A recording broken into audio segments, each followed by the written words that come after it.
Évangile de Jésus-Christ selon saint Matthieu. Matthieu 11, versets 25 à 27.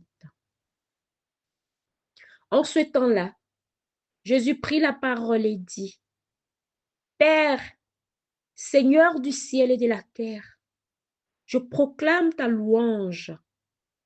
Ce que tu as caché aux sages et aux savants, tu l'as révélé aux tout-petits. Oui, Père, tu l'as voulu ainsi dans ta bienveillance. Tout m'a été remis par mon Père. Personne ne connaît le Fils, sinon le Père. Et personne ne connaît le Père, sinon le Fils. Et celui à qui le Fils veut le révéler. Acclamons la parole de Dieu.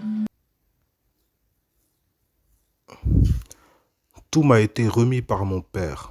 Personne ne connaît qui est le Fils, sinon le Père. Et personne ne connaît qui est le Père, sinon le Fils, et celui à qui le Fils veut le révéler. Voilà une vérité difficile à entendre, et pourtant elle est importante.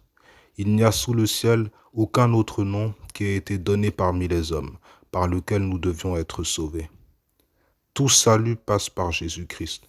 Seul Jésus sauve. Il faut l'enseigner, il faut bien l'enseigner.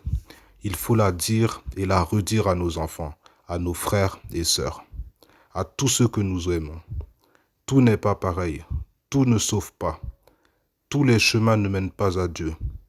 Il n'y a qu'un seul chemin, il n'y a qu'une seule porte d'entrée pour le royaume de Dieu, Jésus-Christ. Il est le chemin, la vérité et la vie.